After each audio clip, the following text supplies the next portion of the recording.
Is it appropriate that your shadow planning minister, Brian T, is a member of the CFMEU? Well, in a free democratic Victoria, I'm a member of the Essendon Footy Club too. You know, you're probably a member of the Melbourne Footy Club. There are lots of different organisations. I think there's, 30-odd thousand members of the union. Is it the same to be a member of the Essendon Footy Club as it is to be planning minister, potentially planning minister, and a member of a discredited union in the industry?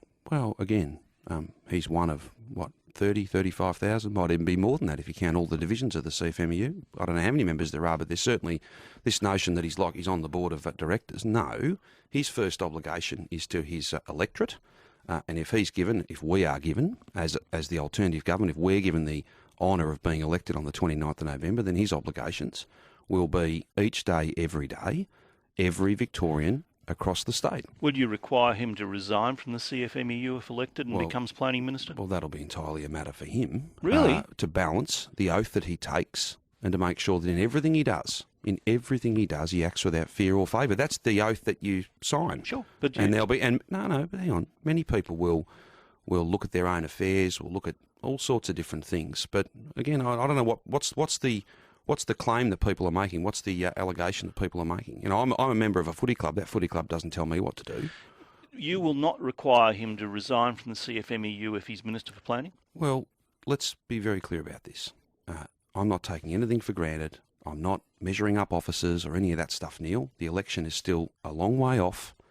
And I don't take anything for granted. I'm far more focused. That's not an answer. It's a reasonable question. People are voting for voting for you as government. This man could be planning minister. If he is, would you require him to resign from the CFMEU? He's a person of the highest integrity. Would you require him to... I require him to act in accordance with the oath that he would take. But again, Neil... Mr Andrews, a simple answer. Would you require him to resign or not? That would be a matter for him. So you wouldn't require it? Absolutely not. I'm going to be telling people what they can be members of and things. You don't see any potential conflict there? Hang on a minute. He's got a fundamental obligation, if he were a minister, to uphold the oath that he would swear.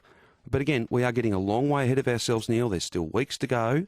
There's a lot of there's a lot of campaigning to be done, and I've never taken anything for granted, and I won't in this contest. I understand that. My obligation is to give every Victorian a choice between a government that puts people first or 4 more years like the last 4. So you don't see any potential conflict with a planning minister being a member of the CFMEU? No.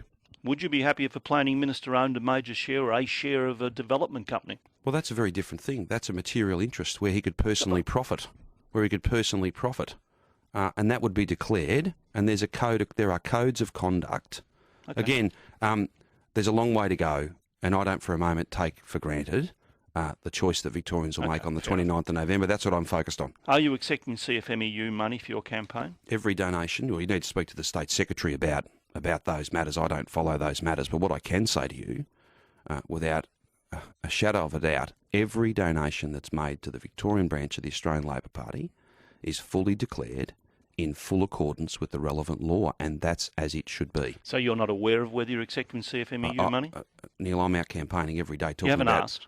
No, I'm out there talking about road safety, talking about bringing back tech schools and rebuilding TAFE and getting rid of 50 level crossings. I'm not following campaign fundraising. That's a matter for the State Secretary. I find that a little surprising, Mr Andrews. You have here, as you know, a union that is politically damaging to you, and you don't know whether they're putting any money into the Labor Party. Well, again, people can make their own judgments about those deny things. You wouldn't deny that, surely. People can make their own judgments about those things. I'm far more focused on ambulances, sadly, that don't arrive on time. The fact we've got the highest unemployment rate on the mainland and a youth unemployment crisis, TAFE on its knees, and getting rid of 50 dangerous and congested level crossings. And Neil, I've got to tell you, I make no apology for focusing on those things.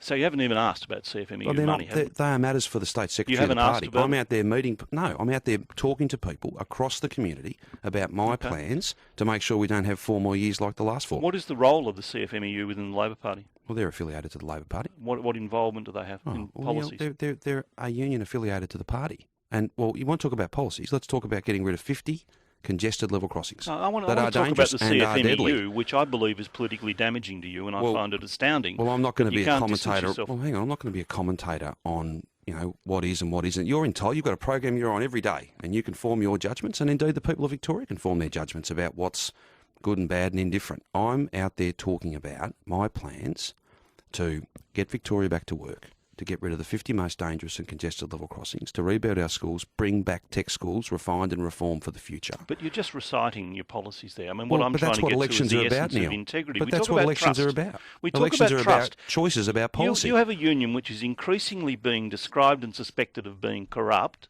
and you've got which is a key part of your organisation. Hang on a And minute. I'm asking you whether you take dollars from them and you don't know.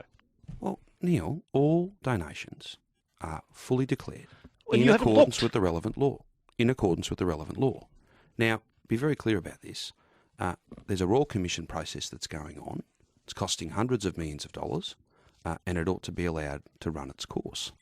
As I've said many times to you and to many others, anyone who's done the wrong thing, be in no doubt.